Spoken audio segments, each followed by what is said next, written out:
Bonjour, alors aujourd'hui je vais vous parler de gaz naturel dans cette vidéo et vous expliquer pourquoi cet actif a vraiment toute la place dans le portefeuille d'un investisseur orienté sur la performance long terme. Alors le gaz naturel, on va d'abord voir un petit peu ses avantages compétitifs par rapport aux autres actifs. Le premier gros avantage du gaz naturel, c'est que c'est la source d'énergie fossile qui est de loin la moins polluante. Si on fait exception évidemment du nucléaire, qui est là aussi une énergie très peu polluante. Alors le gaz naturel, d'abord il émet quasiment aucune particule fine par rapport au fuel, donc au pétrole ou au charbon. Vous avez ici donc un extrait du rapport de la société GTT, qui est une superbe entreprise française spécialisée dans les solutions de transport de gaz naturel liquéfié. Vous pourrez en acheter d'ailleurs, de préférence sur repli quand même, parce que c'est une valeur qui est un petit peu chère en ce moment, mais c'est en tout cas une valeur à avoir en réserve dans votre liste d'idées à acheter plus tard sur repli. Donc vous voyez ici les particules fines émises par différentes sources d'énergie fossile, et en bleu ici la barre quasiment voisine de zéro pour le gaz naturel. Pour les oxydes d'azote, c'est un petit peu pareil. Vous voyez ici les énergies fossiles classiques comparées au gaz naturel, et le dioxyde de soufre également. Donc que ce soit pour les énergies fossiles classiques et ici le gaz naturel. Au niveau du CO2, qui pour moi n'est pas un polluant, je le répète, c'est un gaz indispensable à la vie, mais enfin bon, par rapport aux soucis environnementalistes du moment, certains estiment que c'est un polluant. Le gaz naturel émet un petit peu moins de CO2 que d'autres énergies fossiles, parce qu'en fait il est plus chargé en hydrogène. Une molécule de méthane, la formule c'est CH4, donc vous avez 4 atomes d'hydrogène pour un atome de carbone, alors que pour des alcanes classiques, la formule c'est CnH2n plus 2, donc on a en gros pour les alcanes HN très longues à peu près 2 atomes, un petit peu plus de 2 atomes d'hydrogène par atome de carbone. Le deuxième gros avantage du gaz naturel, c'est que c'est la source d'énergie dans les centrales dans les centrales électriques. C'est la source d'énergie qui offre le maximum de flexibilité de production par rapport à d'autres sources comme les centrales à charbon qui ont une inertie beaucoup plus grande. Et dans un monde où on va de plus en plus vers un mélange d'apports de différentes sources d'énergie, avec un mix entre énergie renouvelable et énergie fossile qui est à prévoir, on aura de plus en plus besoin de cette flexibilité.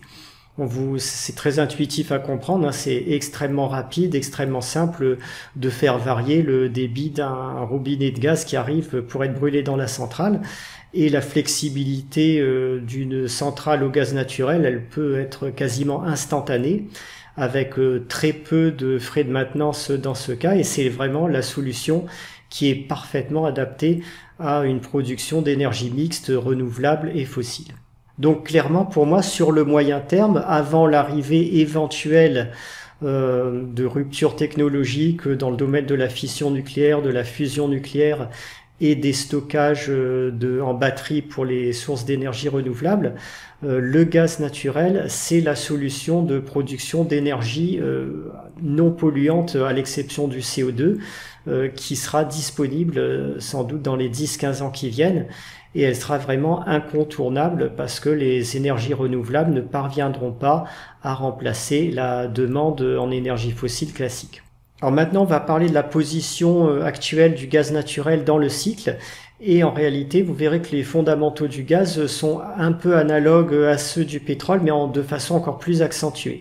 Au niveau des prix, on est en ce moment à des niveaux exceptionnellement bas, particulièrement bas par rapport au normal historique. Vous avez ici les cours aux États-Unis, en Europe et en Asie, avec la crise du Covid. Donc on a vraiment un bas de cycle majeur sur ce secteur. Et dans le même temps, c'est l'énergie fossile qui devrait croître le plus vite sur les 15 ans qui viennent.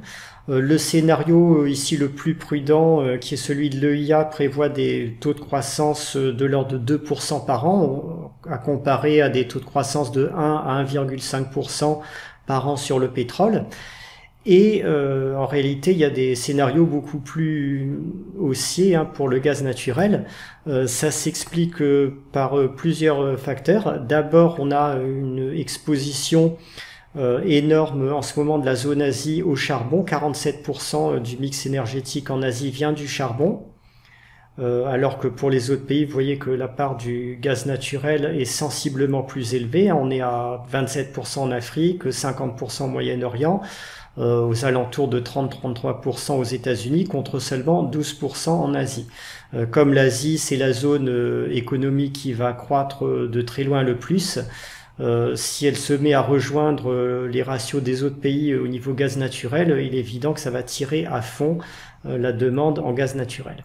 Dans le rapport annuel de GTT, donc la société française qui a des solutions pour transporter le gaz naturel liquéfié, le scénario de base, c'est une croissance ici de 3,9% de la demande mondiale en gaz naturel liquéfié entre 2019 et 2035. Donc vous voyez que c'est quand même sensiblement au-dessus du scénario de l'EIA. Alors j'ai regardé un petit peu ce qui se passe dans les pays émergents qui comptent le plus en ce moment, c'est-à-dire les pays émergents pour la plupart localisés en Asie. Et vous allez voir qu'on a des observations très intéressantes sur ce qui se passe dans ces pays. Il y a deux grandes familles de pays émergents. En réalité, un pays émergent, il va passer par deux stades. Dans un premier stade de son évolution, de sa croissance, il va faire confiance au charbon, parce que c'est la source d'énergie qui est la moins chère lorsqu'on fait abstraction de toute considération de pollution.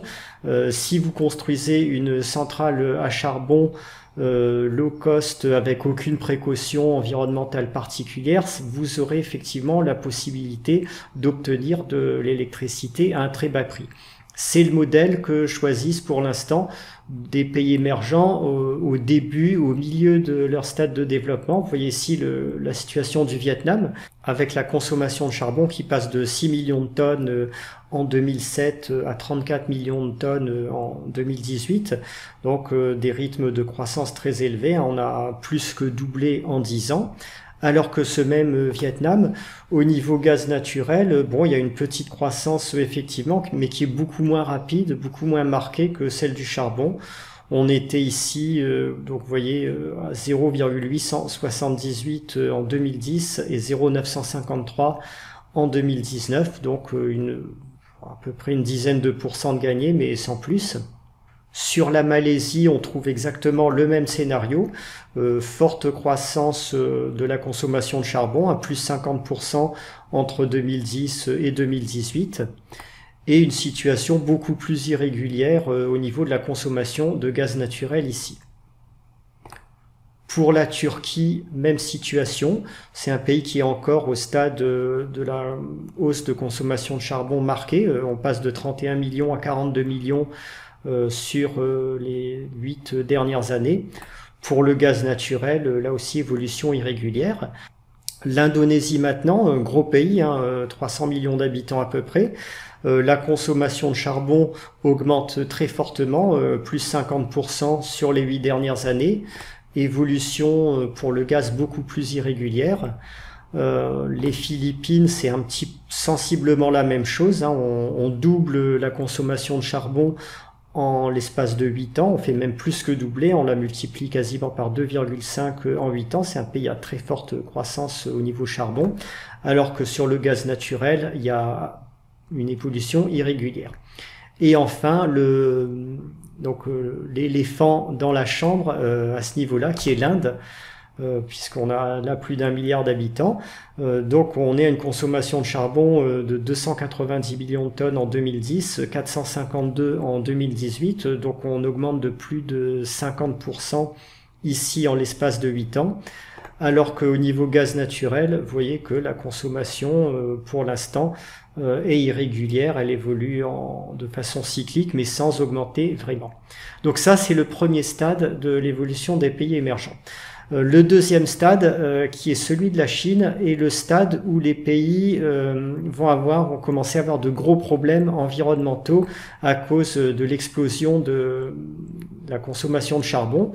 et ils vont avoir donc une qualité de l'air qui est dégradée, fortement dégradée dans les villes, avec les particules fines qui sont de vrais polluants, qui sont très dommageables à la santé, hein, contrairement au CO2. Le dioxyde de soufre, etc. Mais c'est surtout les particules fines qui posent les plus gros problèmes. Et là, le gaz naturel, il règle instantanément la solution puisqu'il n'émet quasiment pas de particules fines et quasiment pas de dioxyde de soufre.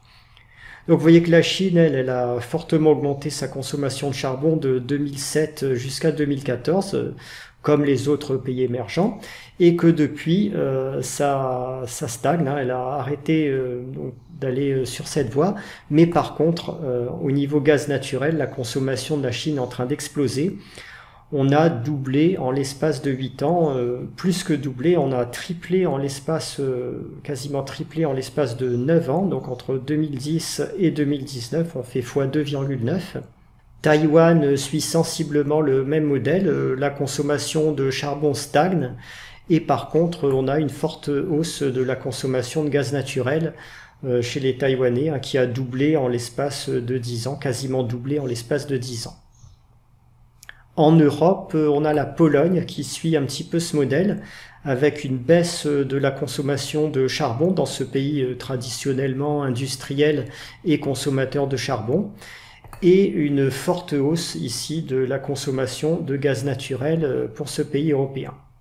Alors ce qui devrait se passer à mon avis dans les 10-15 ans qui viennent, c'est que la Chine, elle va continuer à tirer très fortement à la hausse la demande de gaz naturel asiatique, parce qu'elle va continuer dans ce modèle en se basant de plus en plus sur le gaz naturel en essayant de limiter l'expansion de la consommation de charbon.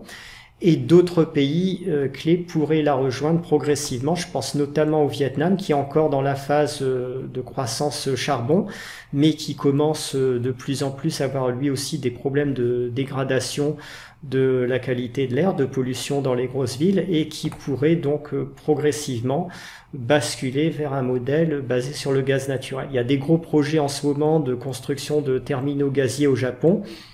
C'est un signe, à mon avis, de la transition vers un modèle plus basé sur le gaz naturel.